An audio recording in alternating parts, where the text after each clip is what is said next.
Canada airport पे क्यों students को डिपोर्ट कर दिया जाता है, क्या डॉक्यूमेंट्स में कमी रहती है, क्या आपकी रिप्लाई में कमी रहती है, क्यों स्टूडेंट्स को डिपोर्ट किया जाता है, किन चीजों का ध्यान रखना चाहिए ताकि आप डिपोर्टेशन से बच सकें। मैं कपिल भाटिया बेल्स ओवरसीज से।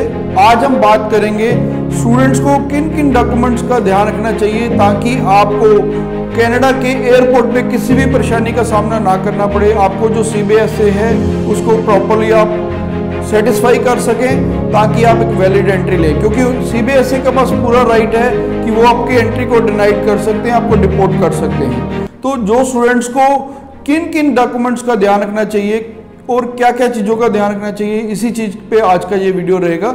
सबसे पहले मैं आता हूँ कि कौन कौन से डॉक्यूमेंट्स चाहिए। सबसे पहले आपका वैलिड पासपोर्ट जो स्टैम्प्ड है, और सेकेंडली आ जाता है वीज़ा अप्रूवल लेटर। उसके बाद आपका LOA लेटर ऑफ एक्सेप्टेंस जो आपको कॉलेज या यूनिवर्सिटी से मिला है। उसके बाद फी रिसीट्स जो आपने फ़ी पे की हुई है उसकी रिसीट्स। उसके बाद आपने GIC सर्टिफिकेट और एक मेडिकल।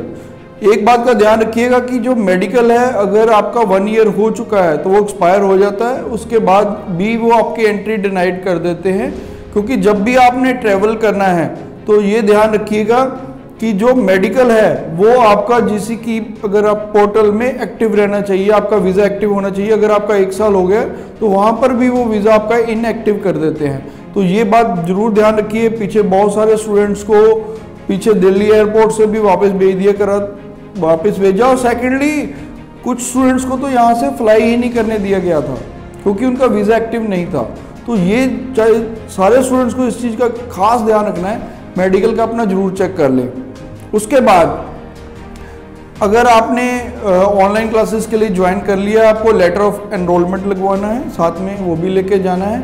और अगर आपने कोई भी फंड्स शो करे हुए हैं तो वो भी उसका भी स्टेटमेंट साथ में लेके जाइए।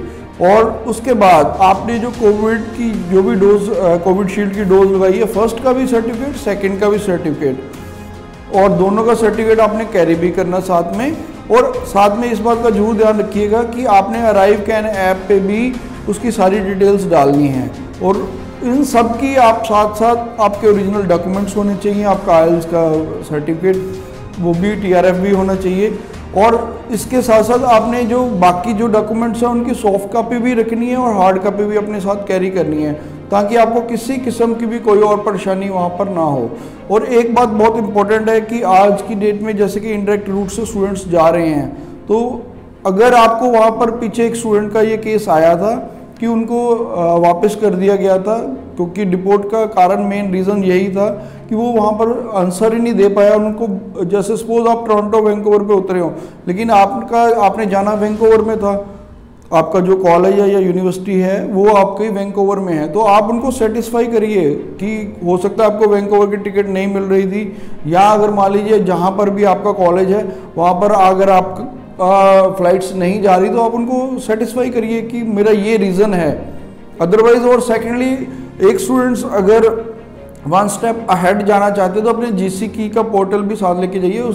कुछ स्टूडेंट्स को ये भी कहा गया कि जब वो सेटिस्फाई नहीं कर सके कि अपने GC की पोर्टल लॉगिन करके दिखाइए, तो ये भी चीज़ हो सकती है। अगर आप सेटिस्फाई नहीं कर पाएंगे तो CBSA आपको ये भी करने के लिए कह सकता है, तो आपको GC की लॉगिन डिटेल्स भी साथ में लेके जानी चाहिए। तो इन बातों का ध्यान रखिए ताकि आपको किसी भी किस्म की परेशानी ना आए। Thanks for watching. Bells Overseas.